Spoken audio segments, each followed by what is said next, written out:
నాకు అప్పుడే 2015, 16, 17, 18కి నాకు పనిష్మెంట్ 16కు పనిష్మెంట్ వచ్చింది. అదేంటో తెలుసా? అడవిల్లోకి ఇసిరేస్తారనమాట. అడవిల్లోకి, అర్థమవుతుందా? ఆ అడవిలు ఏంటనంటే చింతూరు అనేటువంటి ప్రాంతం విసిరేస్తే నాకు దిక్కు అని అంటే నాకు అప్లైన్ గుర్తొచ్చాడు. గుడ్ మార్నింగ్ వెస్టర్స్. మీకు ఒక ఇన్ఫర్మేషన్ ఇస్తున్నా. ఏదైనా ఆపద వస్తే తల్లిదండ్రులు, అన్నదమ్ములు, లేకపోతే వీళ్ళు గుర్తు రాకూడదు, కానీ అప్లైన్ గుర్తొచ్చాడు అనుకోండి, మీకు సక్సెస్ అయిపోయినట్టే లెక్క. నాకు అప్పుడు ఆపద కలిగింది. నాప్పుడు వెంటనే దొరబాబుకి చేశాను. ఆయన ఒక సమాధానం చెప్పారు. సునీల్ కుమార్ సాహు గారు వెంటనే మన వరహాల్ రెడ్డి గారు చెప్తే వాళ్ళిద్దరూ ఒకటే చెప్పారు. ఏం చెప్పారంటే, ఈ ముగ్గురు అక్కడ మనుషులు ఉంటారు కదా అని అడిగారు. ఏంటది? అక్కడ మనుషులు ఉంటారు కదా అంటే, ఉంటారు సార్, వెళ్ళిపోండి అని చెప్పాడు. నాకు డిపార్ట్మెంట్లో పనిష్మెంట్ ఉన్న వాళ్ళే అన్ని డిపార్ట్మెంట్ వాళ్ళు అక్కడికి చేరతారు. ఎక్కడికి? ఆ ఏరియా. నాకు పనిష్మెంట్ దొరికింది. నాకు వీళ్ళు చెప్పినటువంటి మాట ఏంటనంటే, మీరు అక్కడికి వెళ్ళిపోయి అటు ఇటు తిరుగుతున్నాను, కానీ చాలామంది నాకు కనిపిస్తున్నారు, కానీ ఎవరు జాయిన్ అవ్వట్లేదు. ఎందుకనంటే ఇందాక చెప్పారు కదా, without knowledge can't do anything అని చెప్పేసి, నాకు నాలెడ్జ్ లేనటువంటి పరిస్థితుల్లో ఇలా తడే టైంలో ఒక వ్యతిరేకపు వ్యక్తి దొరికాడు. ఆయన పేరే T Srinivas, crown director, 1.73 lakhs. ఆయన దొరికి ఏమంటాడు తెలుసా? నువ్వు నాకు నచ్చలేదు. ఏంటది? నీ మాట నాకు అస్సలే నచ్చలేదు. ఇప్పుడు నాతో కలిసి డాన్స్ చేసిన వ్యక్తి అనమాట.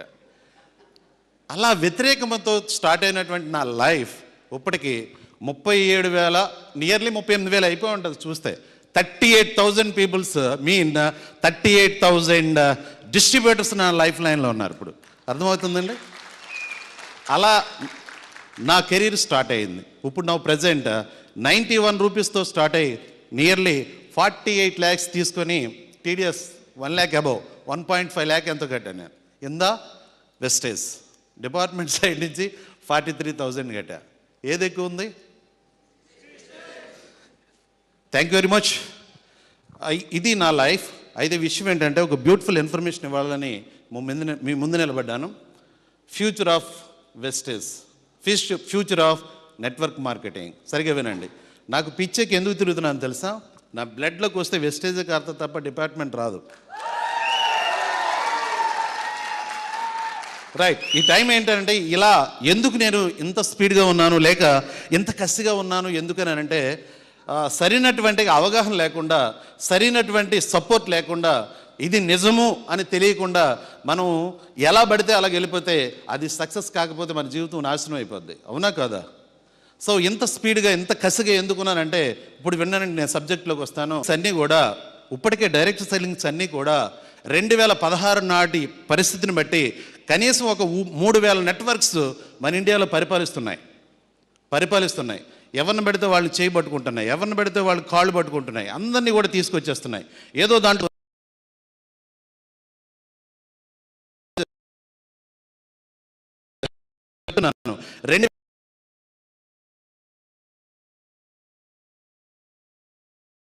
నాటికల్లా చట్టం అనేటువంటిది ఇండియాలో ఉంది. గొప్ప పరిస్థితిని తీసుకువెళ్తుంది భారతదేశ ప్రభుత్వం. చట్టం ఉంది. 2023-24 కల్లా మొత్తం అన్నీ కూడా కట్ చేసుకుంటూ వస్తుంది. ఏవి నిలబడతాయనంటే త్వరగా డబ్బులు రావు, నో డౌట్. అంత మాత్రమే కాదు, 6 నెలల ఓపిక పట్టినటువంటి వాళ్ళకి డబ్బులు రావు. కనీసం 1 year ఓపిక పట్టినటువంటి వాళ్ళకి డబ్బులు రావు. 1 year తర్వాత వెస్టేజ్ అనేటువంటి రూపాయి అడుగు పెడుతుంది. అదే 1 లక్ష రూపాయలు.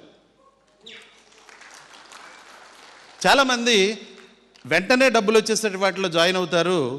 2020 నాటికల్లా కట్ అయిపోతాయి. ఏవైతే కరెక్ట్గా ఉన్నాయో వాటిలో మాత్రమే మనం ఉంటే, మనము భూప్రపంచాన్ని పరిపాలించే వాళ్ళల్లో ఖచ్చితంగా మనము ఉంటాం, నో డౌట్. 2025 తర్వాత ఏమవుతుందనంటే బూమింగ్ స్టార్ట్ అవుతుంది. అదే నెట్వర్క్ బూమింగ్. అది ఏమవుతుందనంటే 2025 నాటికల్లా మొత్తం అంతా కూడా డైరెక్ట్ సెల్లింగ్కి అందరూ వచ్చేస్తారు. ఎందుకనంటే ఇప్పుడు 2వ తరగతి చదువుకున్నాడు, 3వ తరగతి చదువుకున్నాడు, చదువు లేనటువంటి వాళ్ళు, ఉన్నటువంటి వాళ్ళు అందరూ కూడా వచ్చేస్తున్నారు దీంట్లోకి. అందరికీ అవకాశం ఇచ్చేస్తున్నాయి. 2025 నుండి ఏమవుతుందనంటే టీడీఎస్ ఎక్కువ దీని మీద వస్తుంది కాబట్టి గవర్నమెంట్ అండర్టేకింగ్ చేసుకుంటుంది. ఇప్పుడైతే 2,89,000 మంది మాత్రమే టీడీఎస్ కడుతున్నాం టోటల్లీ, ఓన్లీ వెస్టేజ్లో. ఆల్ డైరెక్ట్ సెల్లింగ్ మార్కెట్లో అయితే మాత్రం అట్లీస్ట్ ఒక 10 lakhs మెంబర్స్ కడుతున్నారు. ఏది టీడీఎస్. జాగ్రత్తగా వినండి, ఎక్కడైతే టీడీఎస్ వస్తుందో అక్కడ ఒక చట్టం తయారవుతుంది. ఇప్పుడు సారాకి ఎక్కువ డబ్బులు వచ్చినాయి అనుకోండి, దానికి ఒక మంత్రి పేరు, ఏం పేరు చెప్పండి? Excise minister. హోమ్లో అంటే వాడిని వీడిని పట్టుకొని రసీదులు చింపి దాంట్లో డబ్బులు వస్తున్నాయి అనుకోండి, దానికి ఒక హోమ్ మినిస్టర్. అలాగే అర్థమవుతుందా? అలాగే డైరెక్ట్ సెల్లింగ్ కూడా, విద్యలో కూడా అదే మినిస్టర్ ఉన్నాడు. డైరెక్ట్ సెల్లింగ్లో ఏదైతే టీడీఎస్ మనకు వస్తుందో ఆ టీడీఎస్ని బట్టి డైరెక్ట్ సెల్లింగ్ ఒక మంత్రి రాబోతున్నాడు. మీరు అనుకుంటున్నారు ఇప్పుడు అందరికీ బ్రతిమలాడి ఐడీలు ఇస్తున్నారు మీరు. అప్పుడు బ్రతిమలాడి ఐడీలు ఇచ్చే పని లేదు. పేపర్లో వేస్తాడు, ఈ క్వాలిఫికేషన్ ఉండాలి, ఈ ఇంటర్వ్యూకి అటెండ్ అవ్వాలి, ఇది ఫేస్ చేస్తే మీరు డైరెక్ట్ సెల్లింగ్లోకి వస్తారు. వెయిట్ అప్పుడు ఏమవుతుందంటే తండోపతండాలుగా క్వాలిఫైడ్ పర్సన్స్ వస్తుంటారు దీంట్లోకి. ₹1,00,000 నుంచి 1 crore వరకు సంపాదించుకునేటువంటి అవకాశం ఉంది అని చెప్పిన తర్వాత వీళ్ళందరూ కూడా పేపర్లోను, న్యూస్లోను, టీవీలో, ఎందుకంటే టీడీఎస్ కట్టే వాళ్ళకి భారతదేశ ప్రభుత్వం అవకాశం ఇస్తుంది.